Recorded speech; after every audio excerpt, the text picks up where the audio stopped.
find a store that's going out of business. Get a mannequin and calling up again. Get a mannequin. Get a mannequin and calling up again. Beautiful redhead mannequin standing beside me is my girlfriend, Emily. I'm assuming you're looking for me. And we just had a baby not too long ago. My name is Shawnee. And as you already know,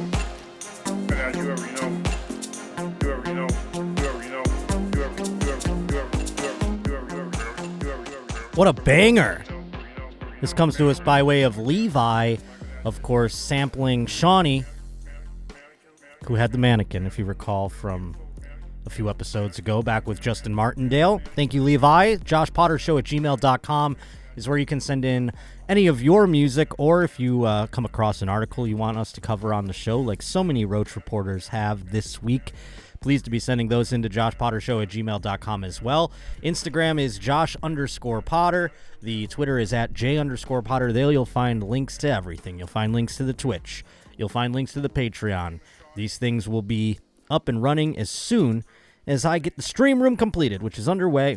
And then I'm starting to learn what these guys know about, what is it, OBS or whatever the fuck? Yeah, got to learn that, turns out, to do Twitch. I'll figure it out. I've learned that I only need to learn a couple of things, so that's good. But yes, it's underway. Twitch will be off and popping once that's done, and so will the Patreon. Already, you get a podcast a week for just $5 a month, and soon you will get content via Stream Room. I'd have to come up with a name for the Stream Room. If you have any names for the Stream Room, pleased to be letting me know those. As far as tour dates go, looking at March and April, packing in a couple of places. New club opened up in Chandler, Arizona. I'll let you know when that goes on sale. Also Bakersfield and some other places in Southern California. But let the Roach know where you want them to set up some shows. Let us know in the comments. Leave your city, wherever you want me to go. I'm starting to set those things up. So please to be notifying me where you live. Other than that, any other things that I've forgotten? I don't believe so. Thank you again to all the Roach reporters who sent things in. Wow, we had a guest have to cancel last minute today, so we're going solo dolo, old school style. So I'm so thankful for the Roach reporters, Justin M. and the rest, all sending in wonderful things. But the first thing that we have to get to is in the sports world, and it involves a member of, well, it was supposed to be a member of the Buffalo Bills this year. That was the rumor on the street, that this gentleman was going to be joining us on the Buffalo Bills. It did not come to fruition. We'll get into that a little bit, but it involves Odell Beckham Jr. Our headline today on the Josh Potter Show, beep, beep, beep, beep, beep, beep, beep, a not-so-nice boy in the nice boy clock. Beep, beep, beep, beep, beep, beep, beep, beep, beep, beep, beep. Beep, beep, beep, beep, beep, beep, beep, beep, beep, beep, beep, beep. Beep, beep, beep, beep, beep, beep, beep. Boy, did I get flooded with this video, and I picked up the lengthy version so we could see all of it kind of go down, you see. And the video is on a plane, Odell Beckham Jr. flying first class in one of those pods. Boy, are those pods something. Have you two ever been lucky enough? I did get bounced up to a pod? To a pod one you time. Got bumped up to a pod? Yep. Oh my Lord, that is the luckiest circumstance I've ever heard. Well, it came on the tail end of some very unlucky circumstances, but it's a nice end to it. Hey, those things, I get in one of those. I'll tell you, I don't even want the plane to stop. I say, let's do another lap. Let's go back to Connecticut and come back again. I mean, I've had it, so I'm in these pods. I don't even know I'm on a plane. You're in a bed, and you're in your own environment. You have a TV. They give you toiletries in these things. I mean, it is upper crust. I mean, it's the only time I've ever considered not getting off the plane, frankly. I mean, they are wonderful. And so Odell Beckham Jr. is in one of these pods. It seems to be very early in the morning. And we have body cam footage of some police and some fire rescue type folks boarding the plane and confronting Odell Beckham Jr. at the behest of the flight crew who called them on because evidently Odell Beckham Jr. was not responding to their demands, which, were as simple as please buckle your seatbelt and like sit up. He had the thing like they really should, if they don't want you to recline before takeoff and landing, they should have like override controls or something so you can't do it. Because the second you sit in this thing, you're like, I want to get this fucking thing into the... And then you're in the bed. You're laying there. So I think Odell Beckham Jr. boarded this plane. And you go first. So you got to wait for the rest of the, the cattle in the back to get on the plane. So they're all like, group 7 and all this horse shit. They're getting in the back. So he's taking a whole nap. It probably takes like 45 minutes to board one of these ginormous planes. And I actually recently had an incident like this, not quite like Odell Beckham Jr., but I was on a plane sitting there in my little bed, and someone had the audacity to have a seizure on the plane. Can you believe it? The gall of this guy. So we had to wait, so I almost missed my connection. It was a real to-do. I didn't get up in arms about it necessarily, because it's just the way things go. It's what happens. And obviously this guy didn't try to have a seizure. You know what I'm saying? So Odell Beckham Jr. is laying in his little pod, and evidently they're trying to get him to sit up and buckle his seatbelt so the plane can taxi and take off. And he does not respond and does not have pants on, which is a wild move. I know those things are secluded, but the flight attendants can still walk by and be like, sir, do you want anything? You know what I'm saying? They can like peek their heads over. You are not completely isolated from the public. You know what I mean? People can walk by and take a little peek down into your little pod there. So Odell Beckham Jr., ballsy move to take your pants off. So here is where the video picks things up. One of the policeman's body cam footage. Let's take it from there. Sir, are you able to get up? Can you get up, please? You okay? Yeah. What's wrong? The airline's called for you, sir. I don't know what it is. You good? How you doing, bud? I don't think you'll be non-responsive, but they're trying to get you command speed to push He's back. probably on a deep sleep. So pause it here for a moment. Now I'm watching this, and I'm thinking, like, they're saying Odell Beckham Jr. unruly and all this other stuff. So this fireman who's over there talking to him, you can hear him talking to him. He's asking him, hey, how are you, sir? They come in and they go, sir, and he wakes up. He gets up. He sits up. And he's looking around because now there's cops around him. So they ask him, are you all right or whatever? He's like, yeah. He's just kind of like waking up from being asleep. And this fireman like tries to defend him. It's like this guy doesn't want to do anything. I don't know if he knows it's Odell Beckham Jr., but I'm pretty certain this guy's just like, what are we doing here? This guy was just sleeping. Who gives a shit? That's what the energy is of this fireman. He even says at one point, he goes, probably in a deep sleep. Okay. Tons of people get on a plane. I can't believe I haven't been confronted on a plane for how deep of a sleep I go into. I mean, daddy takes some drugs to get on a plane. And I'm in that thing like, I'm over, talk about unresponsive. Holy hell. I mean, they bring that drink cart around. They're like, sir, do you want, oh, okay, you're dead, basically. Okay, I'm up against the window, like, And, man, I've been there, and if they tried, I put my seatbelt on and I don't take that shit off. That's my game. So they can't come and yell at me about the seatbelt. They go, oh, the seatbelt's on. I leave it like loose. They can't tell you how to tighten the seatbelt, I've noticed. You can leave the seatbelt as loose because it's all a fallacy. That seatbelt's not doing shit if the plane goes down. It's all nonsense. It's like that Fight Club scene, where like the plane rips apart in half and everything like that. And then Brad Pitt's like, yeah, it's all fake safety or whatever. It really is. The seatbelt does not do. I mean, I guess if you're like rolling on the runway and you collide with like a luggage cart or something and the plane goes, woo, I guess the seatbelt would help in that case.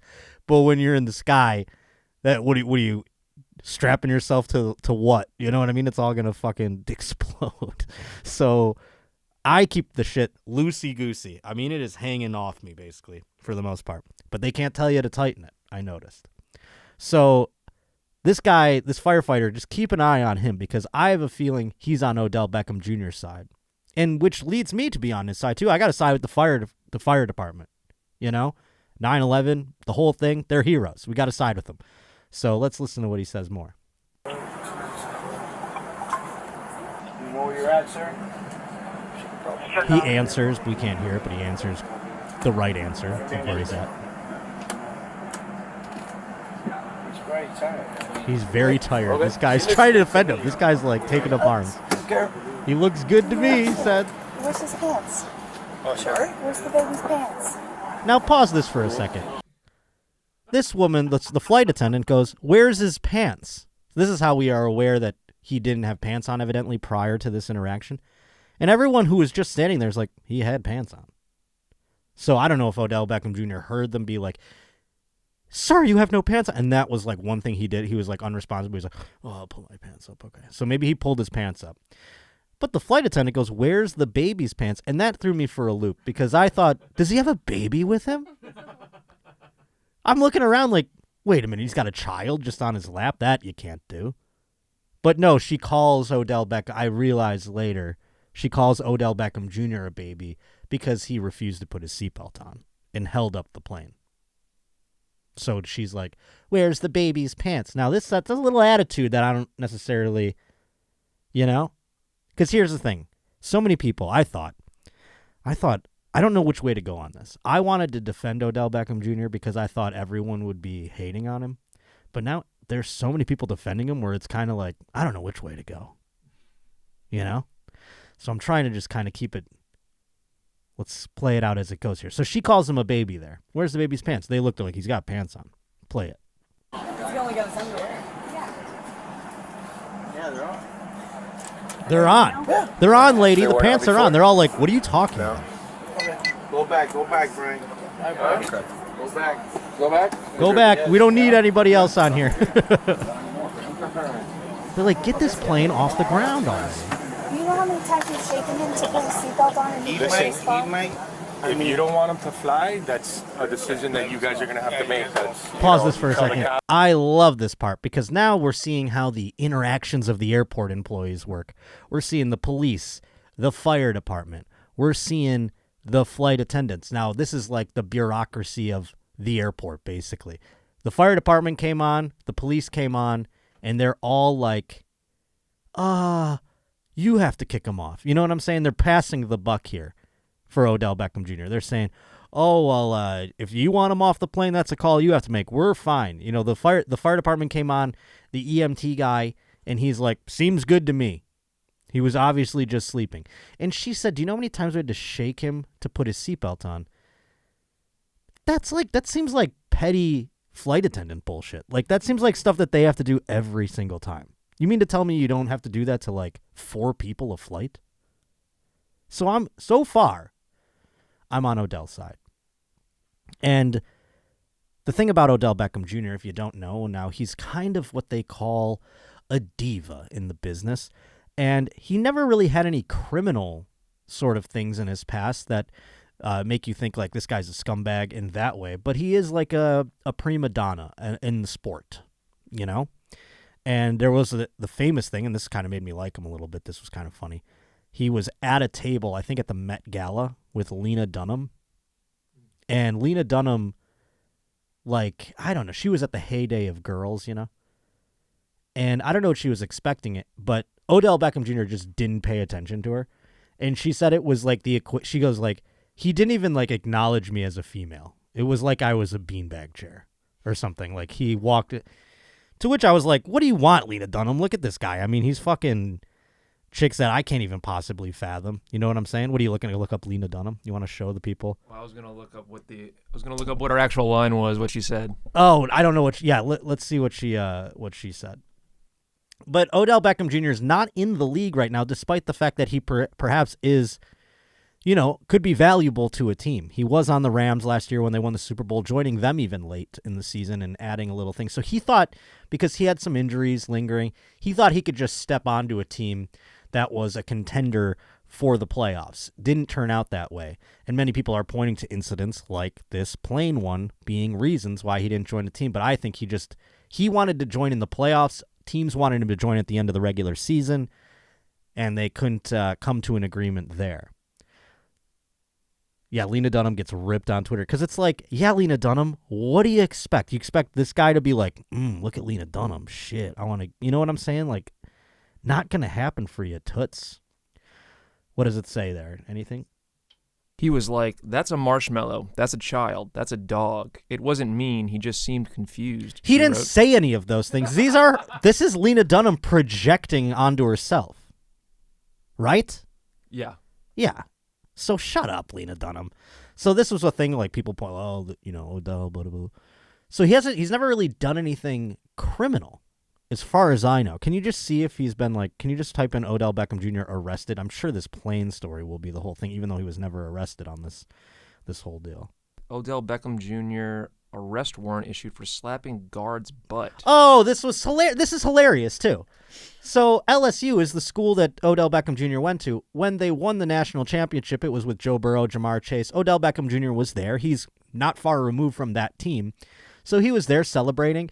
And he during during the part where people storm the field and there's security out there protecting the coach and things like that, Odell Beckham Jr. is there and guards are trying to get people through, and he ends up just smacking one of the security guards on the butt. And the guy, what a homophobe! The guy got slapped on the butt. He's like, he raped me. What are you, a fucking chick? Grow up, guy. Is that the video of it? Because I think there is video of him slapping the ass. Hey man, D-Lou finna go to jail, y'all. Hey. Look at this. Oh, nerd. Oh, you can't smoke in here, mister. Is that alcohol? You just won the national championship. Are you having a drink? Fucking square. Hey man. Look at, and there's Odell Beckham Jr. slapping him on the ass. Now this guy, what? You assaulted a police officer? The fucking rent-a-cop. So, I mean, that's just funny. That's just funny hijinks. I like it. I like that. So, people think Odell's a scumbag and whatever else, and there really is, again, no, he's not, beating women. He's not not paying child support. I mean, there are so many other monsters that you can take umbrage with. But so here we are now watching the flight attendants and the EMTs argue about who's going to get him off the plane. They're like, if you want him off the plane, you got to do it because there is medically no reason for me to remove him from the plane. Let's keep going. Nothing, and then we'll get him out, but that's something that you guys got to make. Multiple times, multiple people. Hey, sir, put your seatbelt on. All we're getting is this. This is a 5-hour flight. Yeah, this is 5 hours. Be going with us. Then that's up to you guys. Yeah. That's up to you guys. But medically, if he doesn't want us to check him out, I can't make again. And I don't really say anything wrong. He might be tired or have taken a long trip and doesn't want to follow orders. That's a whole other animal. He told her he just came from a club. Yeah. Oh, he came from a I get club. that. He's What? I mean, tired. the amount of times I step onto a plane after zero He sleep. just responded to know where he's at. He knows where he's at, exactly where he's flying. And he had pants on when he came on. He doesn't have pants on now. His pants are on now. His pants are on. Well, he had shorts on. Oh my God, that's so funny. Please pause it. The debate about his pants being on is choice. I love that. And they're like, his pants are on. He knows where he's going. He was just sleeping. Can this plane please just take off? And now here's the other thing that's about to occur. And this is where people are like, what a scumbag, blah, blah, blah. They're going to deplane the entire plane. And I've been a part of that. That's so dumb. Don't blame Odell for the policy. People have to take their luggage and get off the plane and then wait and board again. That's where people are like, what? To make 200 people do that is a scumbag move. But here's the thing about Odell Beckham Jr. He is a diva. And when you're dealing with a diva, there will be kicking and screaming. They could have just bent over. The fucking, flight attendants. Did they really need to make that issue that day? The guy had the cops come on and put a little spook into him. I'm sure he was about to put his seatbelt. It's like, just put the seatbelt on and we'll be on our way. And now he's going to refuse because of all the hullabaloo. This is where, now you're dealing with a child, and that's unfortunate. And but I think they're acting like children in every capacity here. This is the problem with flying in the sky with 200 strangers. It's the worst because you have to deal with the other 199 people's sensibilities, and not everyone, as we've learned, can handle that. I mean, post-COVID, during COVID, people were losing their fucking minds, slapping these people. Odell Beckham Jr. didn't hit you. You know, you could have had it a lot worse during COVID. There could have been some guys like, please put on your mask. And he's like, I'm going to spit in your fucking face. You know what I'm saying? Like, it could get gross. So now that's becoming this, like, they're like, we want him off. The captain is going to have to go get informed. And now they're going to have to tell everyone to deplane. Let's see what occurs now. Whatever you decide. If you want, we'll stand by out here because I don't know what's going to... Right. I don't know what you want us to do as far as fire rescue. He's mad at us because we called you. I said, we're worried about you. Oh, that woman's sweet. You guys are doing your job. He's going to go deteriorate once we get in the air. So he's all embarrassed. Don't worry. Sorry, I didn't hear you. No, he doesn't want to come out. He does not want to come out? Just No, what he's you coming to said. the next video. Okay. Advise the sergeant to come here. Motor 70's on the He way. needs to come off. We're going to have to deboard everybody. This woman wants him off so bad. And now they're saying we have to deboard everybody. And now you see all the people taking their bags out of the overhead containers, walking past Odell Beckham Jr., knowing he's the reason. The people in first class at the very least. Only one guy calls him out. Here it is. One guy's calling him out. Some fat old guy in the back. It's hilarious. You whippersnapper with your hoodie and your pants. Pause it real quick. Can we see why those pants fell off, by the way? They're falling off right now. Those pants were coming off. I mean, they must have just, they're like gym shorts. They probably just slid down. They're huge on him. And so Odell Beckham Jr. is now squaring up with this old man, basically. Not to fight him, but he's going to talk mad shit. Because that guy's the only guy that called him out. And, you know, the balls on that guy is great. I don't mind that at all, you know. Old men don't give a fuck. They will call out bullshit all the livelong day. I love Odell Beckham Jr.'s comeback, though, which is, I don't know. I would love to flex like this someday. Go ahead. Hey, Listen, just follow instructions right now. We need everybody to deplane. And that's it. I appreciate it. I appreciate your but that's it. Cute girl climbing over the seat. You don't have to talk to him. Everything wrong with the world. Looking at me to get off a plane for you. I would never, ever in my life get off the plane for you. Never in my life get off the plane for you. Specifically. Maybe everybody else. I would get off the plane. This shit don't mean nothing to me. Ain't no way you could look at me. Ever. Guys, just don't engage with them. Pause it real quick. They're both in first class. Odell Beckham Jr. does. That guy could be like the president of Tyson Chicken or some shit. You know what I'm saying? Like, he doesn't know who he's talking to. That guy could be way more rich than you, Odell. He's not flossing quite like you. You know, he's just some old, you know, guy. I don't know what he's doing. But yeah, of course, that guy's pissed. I'd be pissed too if I had to deplane. I'm like, oh my God, what are we doing? But I'm also like pissed enough where I go like, we can't just like sit here while you drag this guy out. I mean, I've seen the videos of United where they drag the Asian man down the aisle. Can't we do one of those? Or is it because he's black now we can't touch him? You know what I'm saying? Like, they have to deplane so they can really lump him up and not have any witnesses. Like, what are we talking about here? Why do we all have to get off the plane? I'm more angry at the policy than I am at Odell Beckham Jr. Because you're going to have wild cards on these things. Like I said, you got 200 randos in the sky. Whether it be a seizure of somebody having it, or you have just some psychopath, or you have Odell Beckham Jr. throwing a tantrum. Whatever the scenario may be, the fact that we all have to get off the plane is stupid. Can we all agree on that? So here is Odell still jawing at this guy, and he's got just one more choice line as this guy walks by that I think is hilarious. You gonna wait 40 minutes, and I'm gonna be on a private plane home. Good. Yeah, with your fat ass. Yeah, I will. Get your ass off the plane for a second. Yeah, I bet. I think that's so Enjoy funny. the cheese board on the way home. Wait, go back. What did he say there? I'm gonna have a cheese board on the way home. That's right. I mean, come on, dude. The guy was passed out 4 minutes ago, and now he's like, I'm gonna have a cheese board. He already knows what he's gonna have on the private jet. He's telling this guy, I'm going to be on a private plane on the way home while your ass is still waiting in the fucking terminal.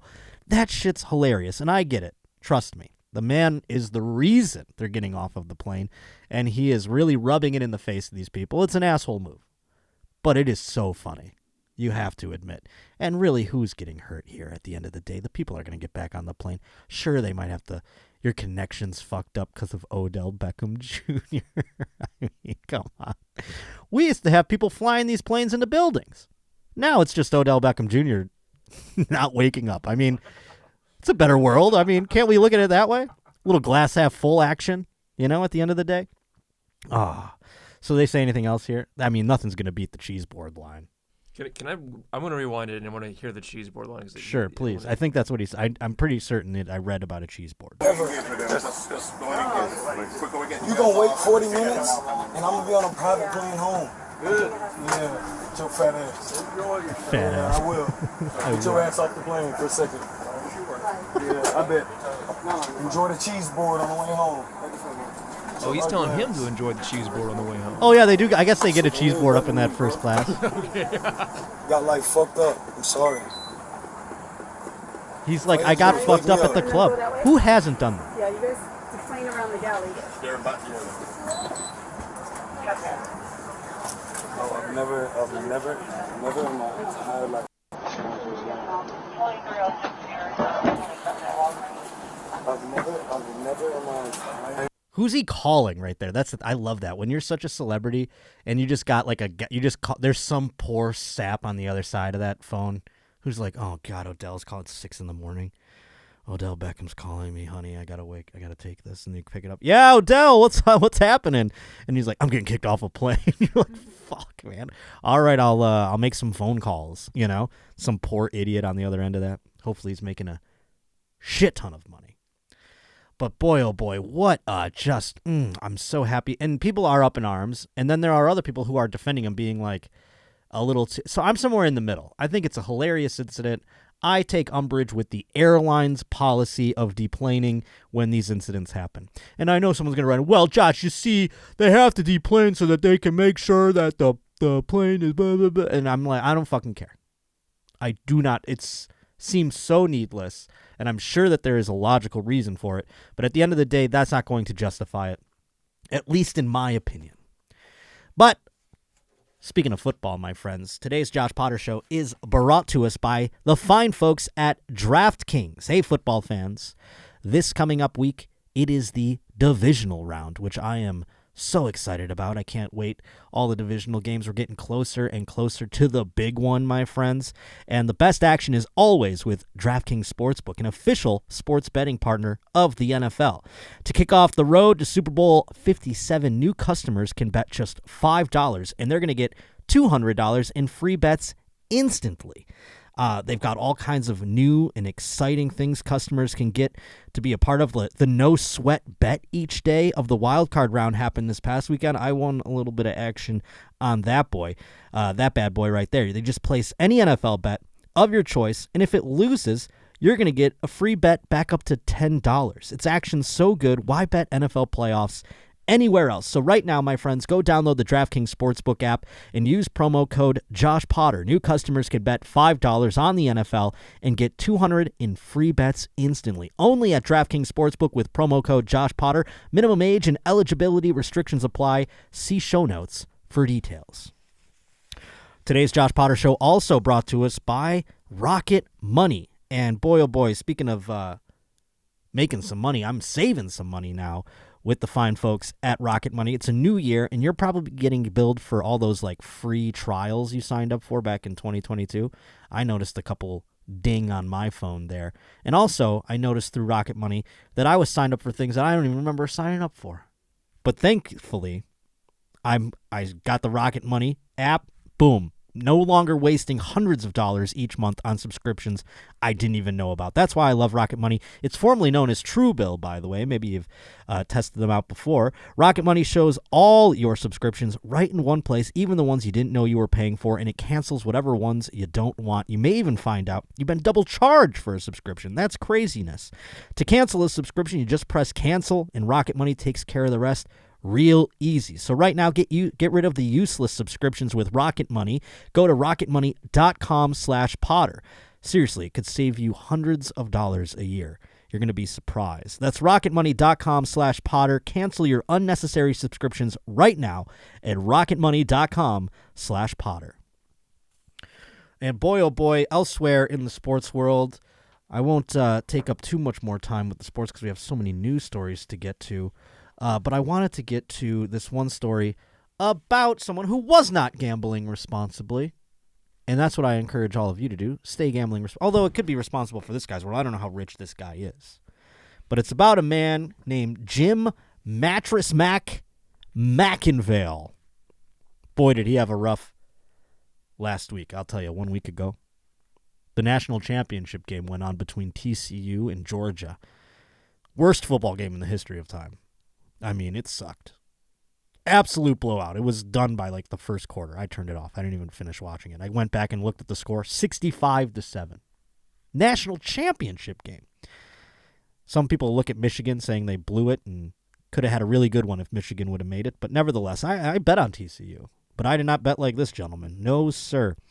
On Monday, back on the national championship game, he bet $3 million on TCU to defeat Georgia in the college football playoff national championship. Well, Georgia ended up, as I mentioned, demolishing TCU. But this gentleman, that wasn't the first time he lost millions of dollars betting against Georgia. I don't know what this guy has it in for Georgia or what, but the last two national championships, this Houston furniture store owner lost a whopping $9.2 million total. That's banana land. All because he voted against or bet against Georgia in the last two national title games. His name is Mattress Mack, though. So I think he's got the cake to do this. Maybe he was, like I said, betting responsibly. I'll take about 5 seconds to get over this and look forward to the next adventure, McIngvale told the BR Betting following TCU's loss. A gambler has to be resilient.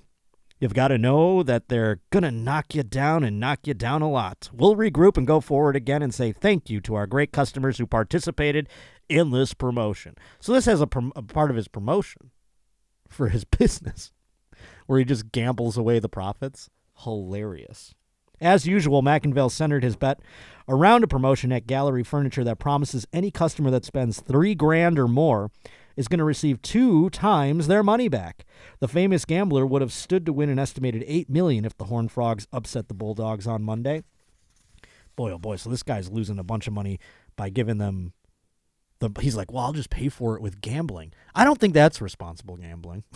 When you're just like, I'll do a promotion at my business where I'll give my customers 2 times their money back, and I'm going to pay for it off the TCU Horned Frogs. Plus $350 or something. I mean, that bet was crazy. But let's not feel too bad for McIngvale. The TCU loss comes after Mattress Mack won a whopping $75 million when the Houston Astros won the... Okay, well, he's all right then. So he's got a big bank in there.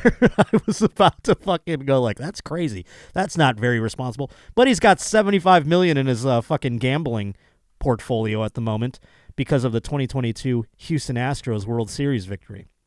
It was the largest payout in sports betting history, and McIngvale also wagered $2.5 million on the University of Houston men's basketball team to win the NCAA tournament in April.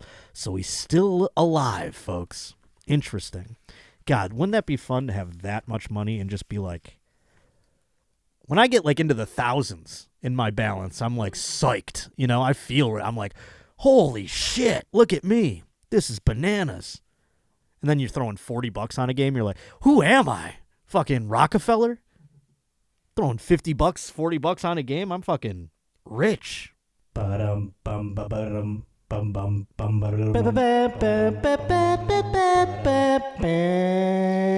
is news time. And boy, oh boy, so many great Roach reportings. I don't even know where to begin necessarily, but this one's interesting. It involves a massive tuna fish. And this is tough because we have to dance around sensitive language for YouTube involving this subject. This fish, what did we say was the euphemism? Didn't we have a code, Kirsten? I think last time I said he committed slip and slide. Slip and slide. He committed slip and slide. I love it. And so this tuna, I don't know if that'll get on the algorithm. But he slip and slided himself after swimming head-on into glass. He did it on purpose. and that's I'm sorry. It says he slid head on into glass, has reignited calls for flash. Oh, so it's because someone had flash photography. They were taking a photo of the tuna, and this flash, evidently so traumatic for the tuna that he was like, I have to slip and slide myself, and he just barreled into the glass and ended his life. The video of the tragic event was posted on Reddit, and the death of the fish has once again sparked debates on the suitability of flash photography at aquatic museums. In the footage, you can see visitors taking flash photography of an exhibit at a crowded aquarium exhibit. Now, can we see this video? Because, I mean, what are we talking here? One flash? Or is it like, Jordan putting up that final shot at the end of the game, and it's like, you know what I'm saying? Like, what's this fish dealing with? And did he slip and slide himself, or was he disoriented from all the flashes and just was like, whoa, and then swam into the glass? We don't know. What, it was in Reddit? Do we, I mean, I don't want to see the fish kill itself necessarily, but I would like to see the, I think it was taken down from Reddit. Oh, it's a snuff film of a fish. I mean, are fish, like, where's the debate stand on that? Are they sentient beings?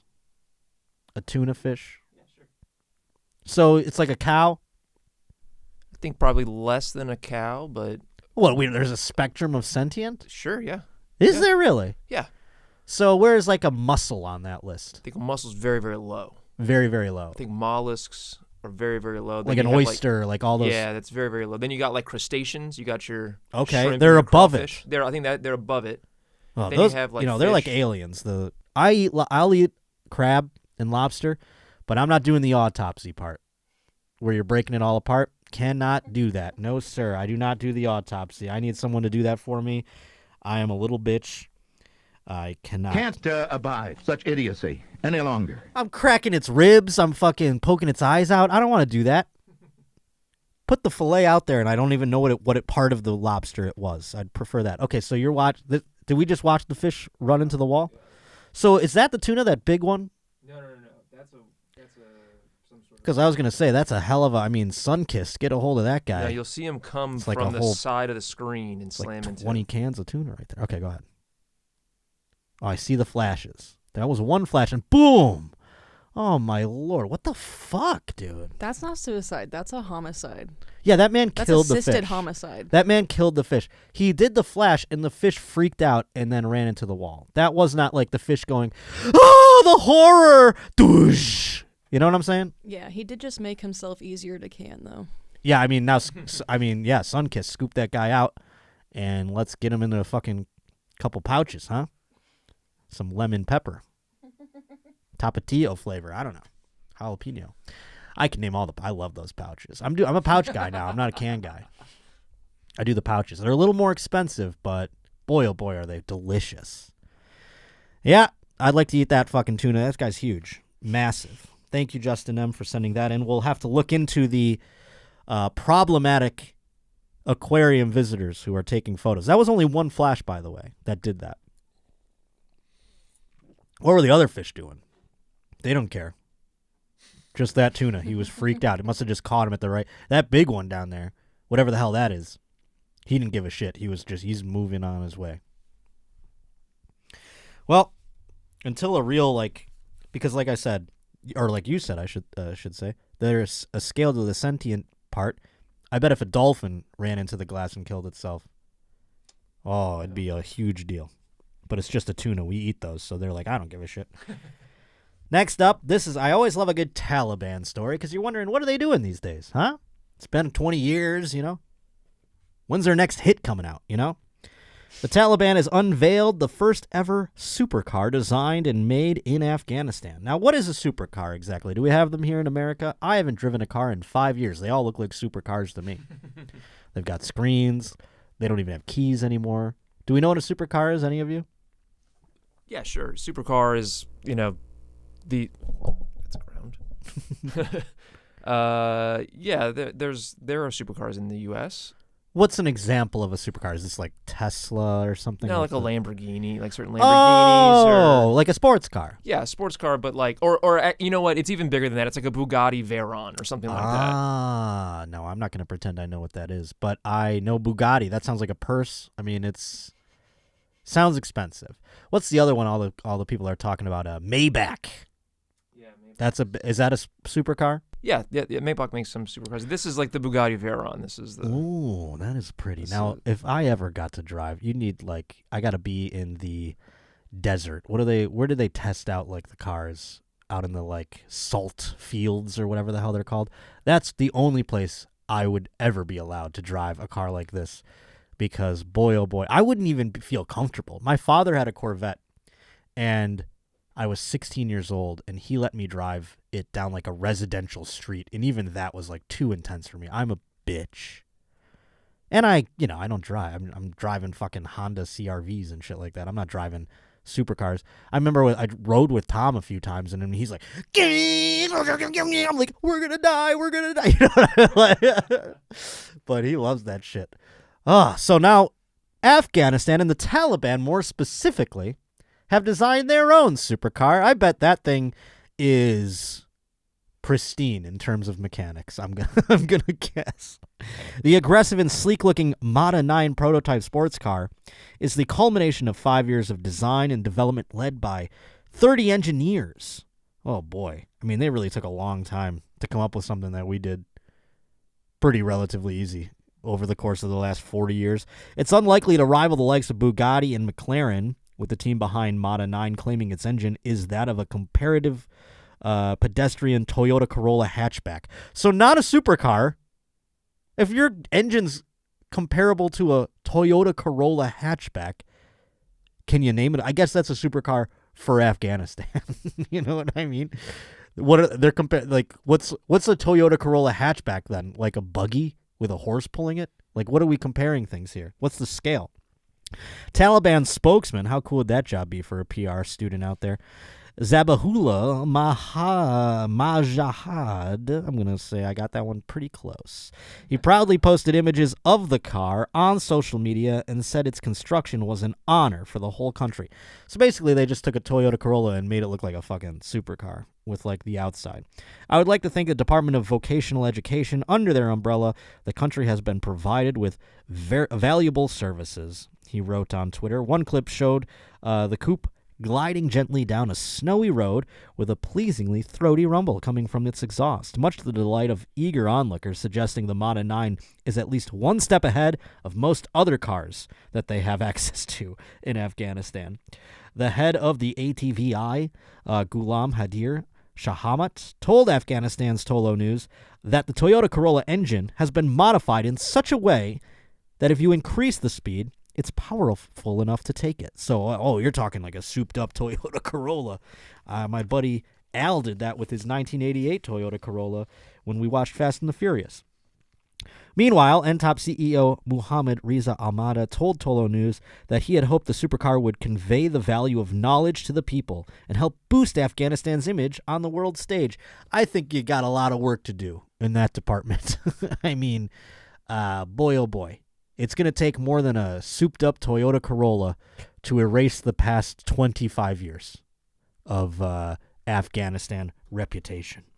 It will start its journey in Afghanistan and will one day maybe go international. I doubt it. I thank God very much that I was able to finish the construction of Afghanistan's very first car. Well, hey, I tip the cap to you, Afghanistan. Congrats on your first car, China's going to the moon and shit, so, you got to look at the scale of the world here and where you're at. I'd be kind of like, we're just doing cars now? It's 2022. We're only on cars? Let's get a little pep in our step here. We got to pick it up. But congratulations to the Taliban. As long as you're making things other than vest bombs, I'm happy with whatever you're doing. Thank you for continuing to be safe. Next up, we have a Roach reporting from Cody, who sent things into joshpottershow@gmail.com. This one says, couple leaves $11,000 in drugs in a hotel. I've left some drugs in a hotel. Never quite that amount, I'll tell you what. It is scary, though, when you leave drugs in the hotel. You're like, shit, the maid's going to find my fucking weed. Oh, my Lord. Did I leave a Xanax on the table? Stuff like that. But then you just go, well, they're people. Maybe they'll just be like, sweet. How often? I would love to talk to a person who cleans a hotel. An expensive one at that. and see how often they just find drugs and just go, yoink. I wonder if there's like a survey out there or something like that. But in this instance, it happened in Bracebridge, Ontario. A man and woman from that location have been arrested after police say $11,000 worth of drugs were accidentally left in a Guelph hotel room. I don't think Guelph is in that area, but where the fuck is Guelph? That's not in fucking Ontario at all, is it? It's more of a...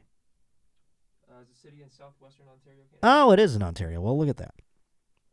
I haven't been allowed in Canada since 2009, so give me a break.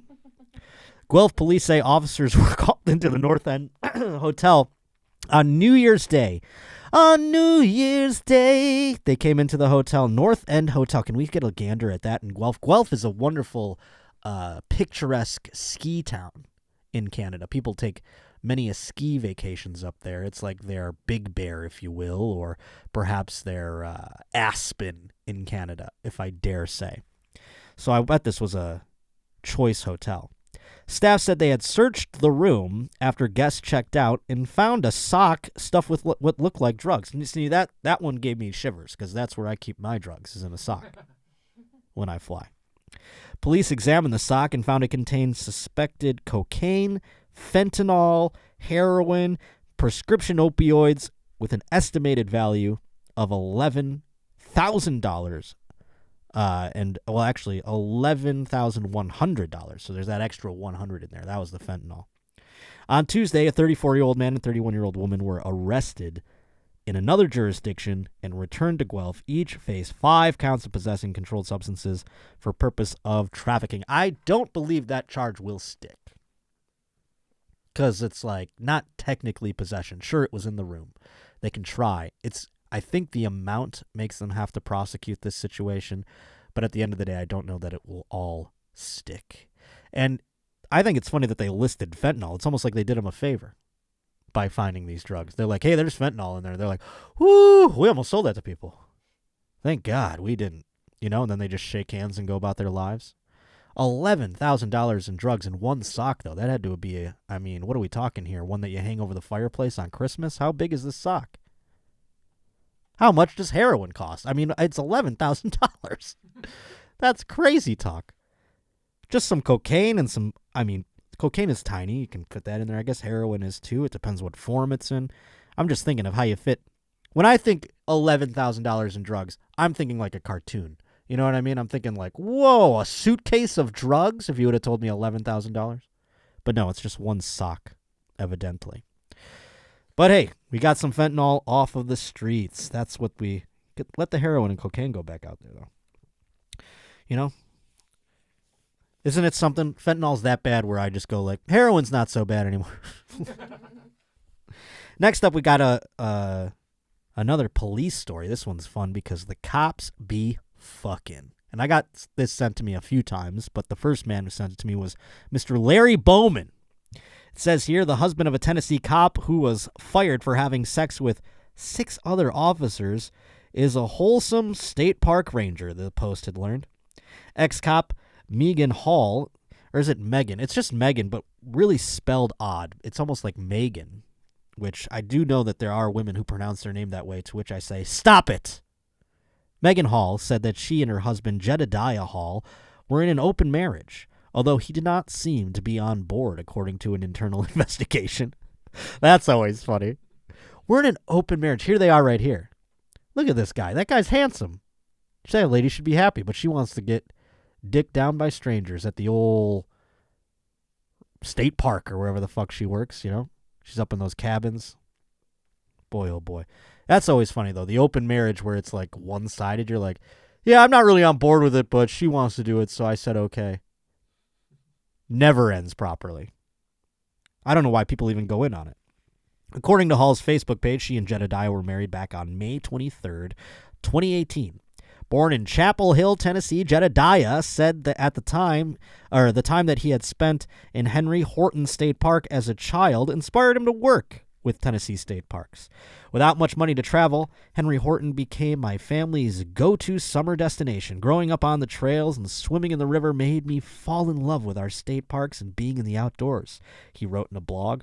He said his favorite part about working for the state parks department is witnessing the look in our visitors' eyes when they connect. That's mushrooms there, Jedediah. Those people are on mushrooms. I love seeing the mushroom-riddled... What's wrong? They have pictures of all the people she fucked. Oh, we'll get to those, please. Don't spoil it now, my friend. So this, he's just a happy-go-lucky park ranger, Jedediah, you see. He also encouraged anyone interested in joining the state parks department to start by volunteering at their local parks, picking up garbage and helping with waterway cleanups. Yeah, that's what I want to do. I love nature. I'm going to go to this local park and pick up trash and also clean out the waterways of all the feces and homeless shit that's in there. Megan Hall, who joined the force in 2021, and her fellow law officers allegedly engaged in wild affairs that included exchanging nude pictures, taking her top off at a hot tub party, and even having oral sex with 2 officers. Well, she sounds like a real fun one, this Megan Hall. Megan Hall was ultimately fired for the misconduct. Who was the narc on this one? It seems like she was given the whole department action, and someone told, like, Megan didn't suck my dick in the hot tub, so I'm going to go rat her out. 2 other officers who allegedly had romps with Hall, Patrick Magliocco and Larry Holiday, kept their jobs but were suspended. You get blown by her? That's 30 days, paid leave.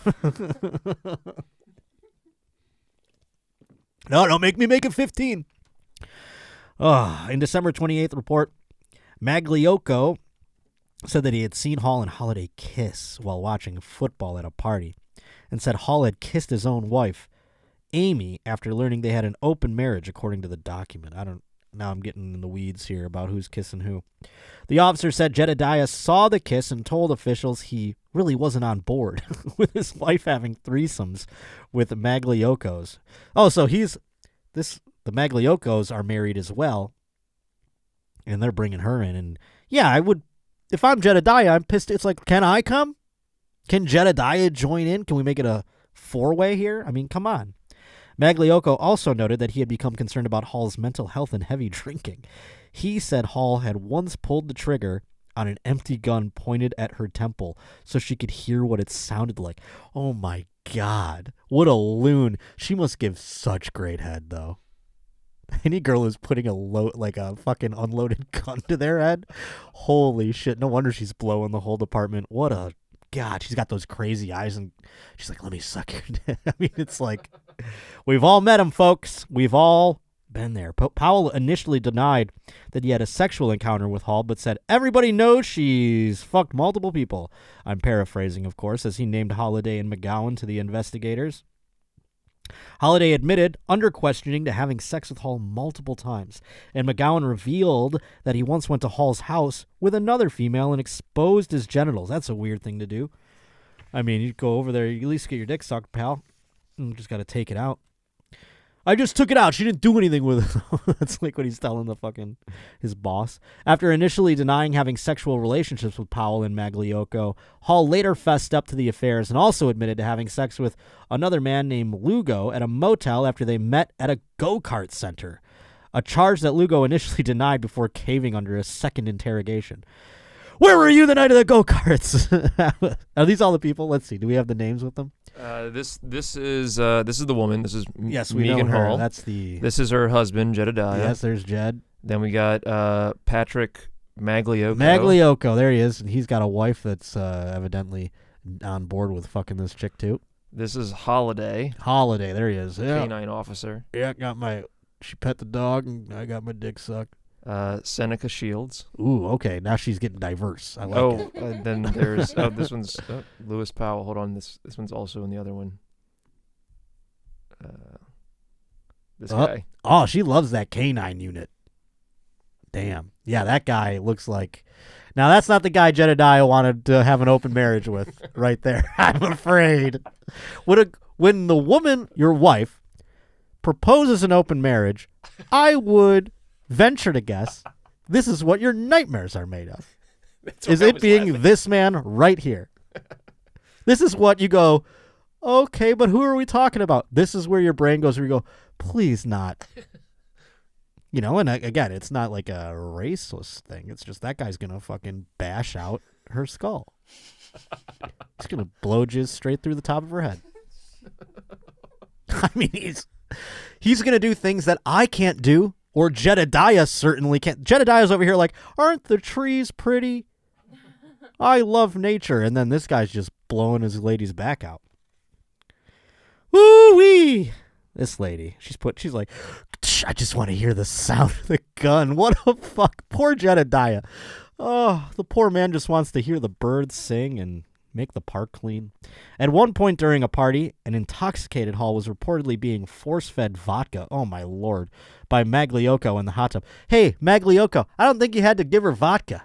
Seems like she was pretty down. You know what I mean? Let's not, ruin a good thing here, dude. At which time her top came off. Ooh la la. Other cops stopped the former officer from drinking and helped her cover up to protect her, according to the report. HR Director Andrew Patton, who obviously had his hands full, authored the report and conducted the investigation, sanctioned the 8 officers with various penalties for the sexual activity while on duty, sexual harassment, conduct unbecoming an officer, and lying during the course of an investigation. All the charges there. Boy, oh boy, I don't even know if we can top that one. That was something else right there. Oh, let's see here. We have things. Let's just save these if we have to. I'll end with this. It's a nice little children's story. We all know the story of Humpty Dumpty, right? Humpty Dumpty, he sat on a wall. Humpty Dumpty had a great fall. All the king's horses, all the king's men, they couldn't put Humpty together again. So we thought, I don't know. When I heard that, I thought it was an egg. Right? We're all under the egg assumption here. Did you know there's a dark backstory to Humpty Dumpty? I had no idea. Evidently, it says here, we all know the story of Humpty Dumpty, the giant egg who fell off the wall and couldn't be put back together again. The nursery rhyme character has been depicted across media as an egg, stretching all the way back to Lewis Carroll's Alice in Wonderland sequel published back in 1871. But some might not have realized that there is no mention of Humpty being an egg whatsoever, making the tale a whole lot darker, writes the Mirror. Who's this guy, by the way, on the Mirror who's like, I'm going to take Humpty Dumpty and really get to the bottom of it. I want whatever acid this guy took. He writes, here's a closer look at the lyrics and see for yourself. There's no mention of any eggs. No, we did it. I said the lyrics earlier. Humpty Dumpty, he sat on the wall. Humpty Dumpty had a great fall. All the king's horses, all the king's men couldn't put Humpty together again. No mention of an egg, as he says. Author Holly Bourne took to Twitter recently asking, why are we so certain that the nursery rhyme character is known to be an egg? Who decided Humpty Dumpty was an egg? It's not in the lyrics. Deciding he's a giant egg is quite random. Everyone else is like, yeah, a giant egg on a wall. Of course, she wrote. This woman she needs to go hang out with this other lady from before. Go have Officer What's-His-Nuts give her that good.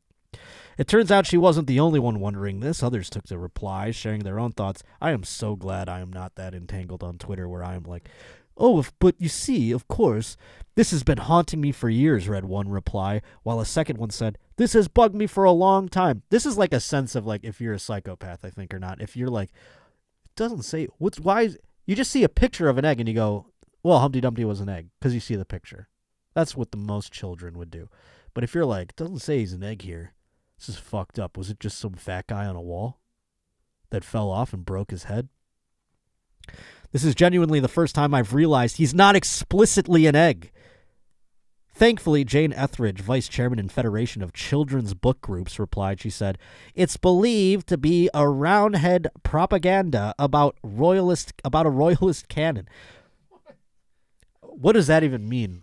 I'm going to defer to you, Rob. Do you know what any of that word means? It's believed to be roundhead propaganda about a royalist canon. I'm not smart enough to... A roundhead was a person who supported Parliament against the king. Oh, so they were like, oh, you see what happened here? One of these roundheads fell off the wall. all the king's horses and all the king's men couldn't put. So is that pro Parliament then? Because all the king's horses and all the king's men, they couldn't put them back together again. It's supposed to be King Richard III. So therefore, it's pro Parliament then. Yeah. I don't think it worked. I don't think the propaganda worked at the end of the day. First appearance as an egg was in Through the Looking Glass. A theory is that Humpty Dumpty tells the story of King Richard III and his defeat at the Battle of Bosworth Field in 1485. Who the fuck knows what that is? Oh, boy. But yeah, it takes a real dark person to sit there listening to Humpty Dumpty and go, that's not an egg. That's just a guy, man. That's a guy, man. Bashed his head, man. Oh, boy. Next week on the program. Oh, no, not next week. It'll be the week after. Marilyn Reichkop's going to be on the show here the next couple shows. I thought it was next week, but it's not. It's the week after. Next week, we'll see who we have. Let it be a surprise. Thank you to Levi for sending in this instrumental here, or this remix, I should say, of Shawnee, the Mannequin Man. I appreciate it a great deal. If you want to send things in, joshpottershow@gmail.com is where you can do it. Please to be continuing to send in your Roach reportings. I had a couple here that I didn't get to that I will get to next week. I am excited for that. Oh, boy, and we had so much sports I didn't get a chance to get to, but I don't want to inundate you, you know? We had a lot of Odell Beckham Jr. That's what... Choice video. So go over there, Instagram, @Josh_Potter, Twitter, @J_Potter. Links are all there. Consume everything. Please to be continuing to subscribe to this podcast if you don't already, whether it be on audio devices or perhaps on YouTube. If you don't subscribe on YouTube, I'd love to have you subscribe. Hit that bell so you know when things are coming out every Tuesday, 6 a.m. Pacific, 9 a.m. Eastern. Other than that, we will see you next Tuesday right here on The Josh Potter Show. I love you.